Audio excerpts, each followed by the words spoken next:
बहुत ज़्यादा निवेश किया वो तो है ही। कई लोग हैं जिन्होंने ज्वेलरी के तौर पर या फिर गिफ्ट के तौर पर कि जिन्होंने 2 लाख का गिफ्ट खरीदा था, मुझे पता रह लगा गया। आपको भी कोई गिफ्ट जी मिला है। बिल्कुल, तो वो रह गया अब 1 लाख का। 1 लाख वाला जो गिफ्ट था वो रह गया 50,000 का।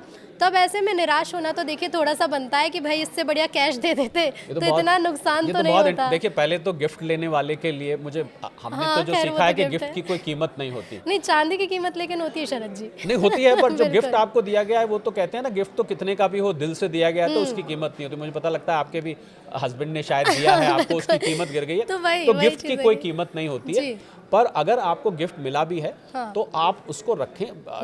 गिफ्ट मिला या आपने वैसे लिया, ये जो पहला सवाल था उसी में आ जाती है। लेकिन वही चीज है ना शरद जी की, लोग अब डिमांड भी कर रहे थे कि वो चीजें दो। जैसे अब मीम भी काफी चल रहे हैं, अगर आपने देखे होंगे कि सोशल मीडिया पर चल रहा है कि बेटा 10,000 के जूते मत खरीदो, चांदी का सिक्का खरीद लो।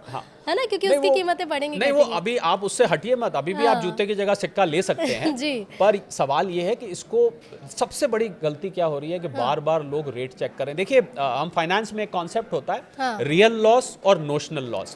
आपने अगर 1,80,000 का सोना 10 ग्राम खरीदा, आज वो 1,40,000 का है, आपने अभी बेचा तो नहीं ना, तो आपका जो लॉस है उसको हम नोशनल लॉस कहते हैं। मतलब जब तक आप उसको बेच के लॉस बुक नहीं करेंगे वो लॉस नहीं है, नोशनल लॉस है। तो अभी नोशनल लॉस है। आप अगर बेच आएंगे जाके तब हमें बोलिएगा कि साहब मुझे घाटा हो गया।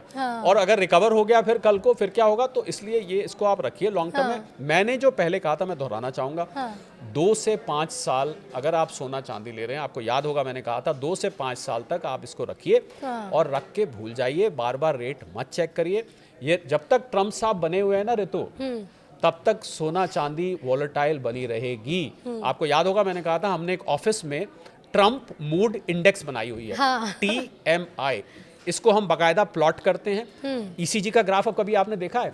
ECG का ग्राफ ऐसे ऐसे ऐसे ऐसे ऐसे करके होता है जब आपका प्रिंट लेते हैं। उससे भी ज्यादा ये वॉलेटाइल है। सुबह कुछ, दोपहर को कुछ, रात को कुछ। एक दिन कहते हैं ईरान पे अटैक करूंगा, दूसरे दिन कहते हैं नहीं नहीं अभी हम सोच रहे हैं, तीसरे दिन कहते हैं मेरी अब्राहम लिंकन शिप वहां पहुंच गई है, चौथे दिन कहते हैं नहीं नहीं नहीं अभी मैं फिर से एक बार सोच रहा हूँ, फिर अगले दिन वहां पर उनके हेलीकॉप्टर शिप मंडराने लग जाते हैं। कुछ पता नहीं है ट्रम्प साहब का मूड। और शेयर मार्केट हो चाहे गोल्ड सिल्वर की मार्केट हो, मुझे लगता है ट्रम्प साहब के मूड के साथ ये ऊपर नीचे जा रही है। तो इसलिए बिल्कुल चिंता करने की बात, जब तक ये बने हुए हैं ये लॉन्ग टर्म में इसका ट्रेंड अभी भी बुलिश है। सोना ऋतु ज्यादा धरती पर है नहीं, जो कमोडिटी है ही नहीं वो इतनी कैसे गिर सकती है। मुझे और जिन लोगों ने नहीं लिया है उनके लिए बाइंग अपॉर्चुनिटी है। थोड़ा थोड़ा करके आप इसको इंस्टॉलमेंट्स में लेते रहिए, इकट्ठा करते जाइए। 2 साल 5 साल बाद फिर मैं आपसे मिलूंगा, वैसे तो जल्दी भी मिल सकता हूँ, तब आपसे पूछूंगा कि अब कितना रेट है। बिल्कुल शरद जी, लेकिन एक आखिरी सवाल जिसे एडवाइस के रूप में मैं जानना चाहूंगी, क्योंकि पिछली बार आपने हमारे दर्शकों को जो बताया वो अनुमान लगभग सही साबित हुए, हमारे दर्शक भी ये कहते हैं। तो क्या सोने की कीमत में अनुमान लगाया जाए कि 1 लाख के आसपास कुछ हो सकता है? यानी कि लोग जो इन्वेस्ट करना चाह रहे हैं थोड़ा सा इंतजार करके इन्वेस्ट करें या फिर चांदी गिरेगी? 1 लाख के आसपास मुझे लग रहा है थोड़ा सा फार फेच्ड आइडिया है। इतना ज्यादा गिरने की चांस कम है। चांदी ज्यादा वॉलेटाइल है, चांदी चंचल है। चांदी का कुछ पता नहीं लगता, क्योंकि जितना ज्यादा जिस चीज में सट्टेबाजी होती है उतनी ज्यादा वो चंचल होती है। तो सट्टेबाजी सोने में भी बहुत होती है, परंतु चांदी में इससे कहीं ज्यादा होती है। तो 1 लाख मुझे लग रहा है कि बहुत ज्यादा फार फेच्ड आइडिया है। इसका पता लगाने का तरीका ये है, इसको हम एक सपोर्ट लेवल कहते हैं।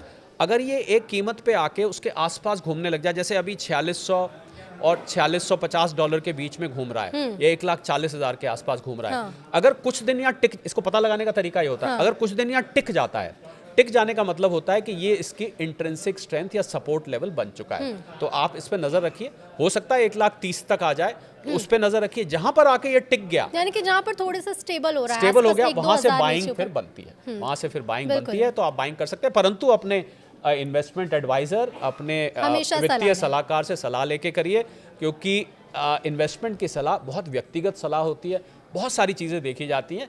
हम और ऋतु जो डिस्कस कर रहे हैं वो मात्र एक एनालिसिस है, एक विश्लेषण है। बिल्कुल, जो स्थिति बनी हुई है और जो अपडेट है वो हम अपने दर्शकों को यूं ही बताते रहेंगे। लेकिन हाँ, अगर आपने निवेश कर दिया है तो बहुत ज़्यादा मत घबराइए, जैसा कि शरद जी भी कह रहे हैं, थोड़ा इंतजार करिए। अब इन्वेस्ट कर ही दिया है तो अब इतना दुख मनाने की ज़रूरत तो है नहीं। शायद कीमत बढ़े तो आपको फ़ायदा हो, और अगर नहीं बढ़ेंगे तो अभी भी काफ़ी ज़्यादा गिरी चुकी है। बहुत शुक्रिया शरद जी आपका हमसे जुड़ने के लिए, बहुत धन्यवाद आपका इस पॉडकास्ट में शामिल होने के लिए। नमस्कार।